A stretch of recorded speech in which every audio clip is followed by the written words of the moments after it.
L'Europe en 3 minutes, le podcast. Toute l'Europe vous propose de mieux saisir les enjeux et le fonctionnement de l'Union européenne en 3 minutes. Bonjour à tous, je suis Vincent Lequeux. Bienvenue dans ce nouveau numéro de l'Europe en 3 minutes. Nous sommes le 15 juillet 2025. Aujourd'hui, on ouvre le livre de compte de l'Union européenne pour mieux comprendre d'où viennent ses ressources et ce qu'elle finance concrètement.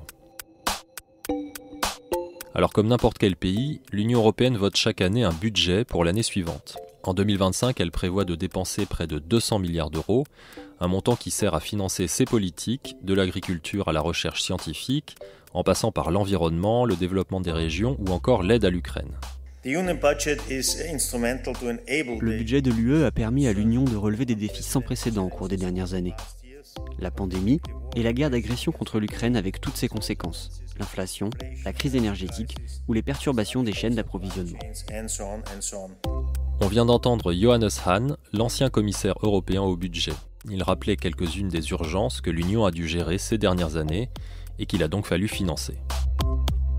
Pour se donner une idée, 200 milliards d'euros pour l'année 2025, c'est presque 10 fois moins que le budget de la France. Parce que l'Union européenne ne gère que certaines politiques, celles qui sont définies dans les traités. Autre particularité du budget de l'Union européenne, c'est qu'il ne doit pas dépasser un certain plafond. Un plafond qui est fixé tous les 7 ans dans ce qu'on appelle dans le jargon européen le cadre financier pluriannuel. C'est une sorte de budget à long terme. Le dernier a été adopté en 2020 pour la période 2021-2027. Et comme souvent, cela a pris du temps. Il a fallu plus de 2 ans pour se mettre d'accord. Alors pourquoi est-ce si compliqué ? Eh bien parce que ce sont les États qui financent l'essentiel du budget, à hauteur de leur richesse, soit environ 1,1% du revenu national brut de chaque pays membre. Et chacun veut un juste retour. La France, par exemple, c'est le 2e contributeur au budget européen après l'Allemagne, mais aussi la grande bénéficiaire de la politique agricole commune. Alors forcément, il lui est difficile d'imaginer des coupes dans le budget consacré à l'agriculture. Mais nos voisins ont eux aussi leurs priorités. Pour résumer à grands traits, à l'est et au sud de l'Europe, on mise beaucoup sur la politique de cohésion. Tous ces fonds européens qui soutiennent d'abord les régions les moins favorisées.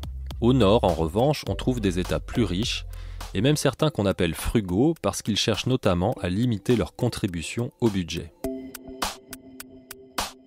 Alors concrètement, où va l'argent de l'Union européenne ? Eh bien, pour les 2 tiers, aux agriculteurs avec la politique agricole commune et aux projets en région avec la politique de cohésion. Par exemple, pour aider les demandeurs d'emploi ou stimuler l'innovation. Le reste, c'est pour la diplomatie et la défense, la transition environnementale, la recherche, les investissements stratégiques comme les transports ou le numérique. Il y a aussi le programme de mobilité Erasmus+, la gestion des migrations et l'espace. Enfin, il faut financer le personnel et les locaux des institutions, ce qui représente en tout 7% des dépenses. Dernière chose, j'ai dit tout à l'heure que les recettes venaient principalement des États, pour environ 70%. Le complément vient de la TVA, des droits de douane et d'un ensemble d'autres ressources comme les amendes aux entreprises. Aujourd'hui, l'Union réfléchit à des recettes supplémentaires pour répondre à de nouvelles priorités, notamment en matière de défense.